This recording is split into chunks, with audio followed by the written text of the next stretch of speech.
இந்த தக்காளியில் இருக்கக்கூடிய இந்த பியர் டொமேட்டோஸ் அந்த ரகங்களை பற்றின ஒரு விஷயத்தை நம்ம பார்ப்போம். இப்போ பியர்னால் என்னென்னா, நம்ம நார்மலாக பியர் இருக்கும் இல்லையா, அந்த மாதிரி இருக்கக்கூடிய வெரைட்டிஸ் எல்லாமே இந்த பியரில் சேரும். இதே மாதிரி ஷேப்பில் நம்மக்கிட்ட 4 கலர் இருக்குது. எல்லோ, ரெட்டு, பிங்க்கு, அப்புறமா பார்த்தீங்கன்னா சாக்லேட். ஒரு 4 ரகம் வந்து நம்மக்கிட்ட இந்த மாதிரி இருக்குது. இது எல்லாமே ஒரே மாதிரி ஷேப் கொண்டது, ஆனால் கலர்ஸ் மட்டும் வேறு வேறு இருக்கும். அப்போ இதனுடைய இயல்பு எல்லாமே ஒரே மாதிரி தான் இருக்கும், அதனுடைய சுவைகள் மட்டும் கொஞ்சம் கொஞ்சம் மாறும். அப்போ மஞ்சளாக இருக்கிறது கொஞ்சம் இனிக்கக்கூடியதாக இருக்குது, பிங்காக இருக்கிறது கொஞ்சம் இனிக்கக்கூடியதாக இருக்குது. இந்த சாக்லேட் ப்ரௌனும் இந்த ரெட்டும் பார்த்திங்கன்னா கொஞ்சம் அதிகமான புளிப்பு. அப்போ இந்த மாதிரி ரகங்கள் ரொம்ப சின்னதாக இருக்குது, இது மார்க்கெட்டுக்கு ஒத்து வருமா ஒத்து வராதா அப்படின்லாம் நீங்கள் கேட்டிங்கன்னா ரொம்ப சூப்பராக ஒத்து வரும். நாங்கள் வந்து ஒரு வாரத்துக்கு 80 கிலோ தக்காளியை நம்ம மார்க்கெட்டுக்கு கொடுத்துட்ருக்குறோம், இந்த மாதிரி ரெட் பியரில் மட்டுமே. அப்போ இந்த மாதிரி பியர் வெரைட்டிஸையும் நம்ம மார்க்கெட் நீடுக்கும் கொடுக்க முடியும். இதில் இன்னொரு ஸ்பெஷாலிட்டி என்னென்னா, இந்த தக்காளிகளை நம்ம எவ்வளோ தான் கூடையில் போட்டு எவ்வளோ தான் நம்ம டிரான்ஸ்போர்ட் பண்ணாலும் இந்த தக்காளிகள் உடையிறதில்லை. இப்போ நார்மலாக நாட்டு தக்காளியா என்ன பிரச்சனை, தக்காளி உடஞ்சி போகுது, அழுகி போகுது, சீக்கிரமாக அது கெட்டு போகுது.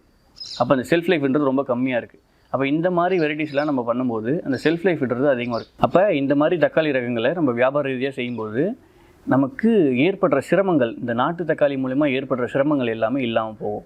அப்போ நம்ம சரியான ரகத்தை தேர்ந்தெடுக்கணும், சரியான பட்டத்தை தேர்ந்தெடுக்கணும், அது சரியான விதைப்பு முறையில் நம்ம விதைச்சோம்னா போதும்.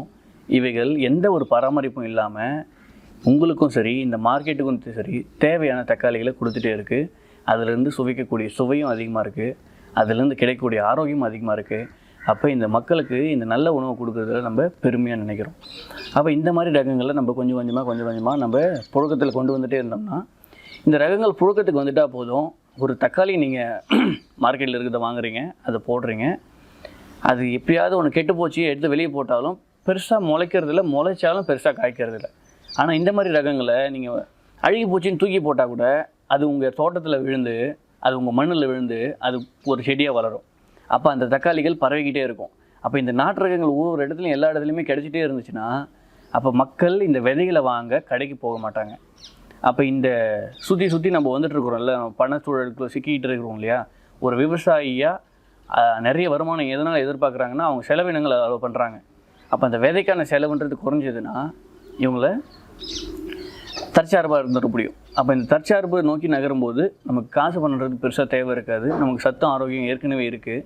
அப்போ இதை கொஞ்சம் கொஞ்சமாக நம்ம நகர்த்திக்கிட்டே போகணும். இந்த விவசாயிகளுக்கு இதை புகுத்த வேண்டிய கட்டாயத்தில் இருக்கிறோம் நம்ம இன்றைக்கி. நன்றி.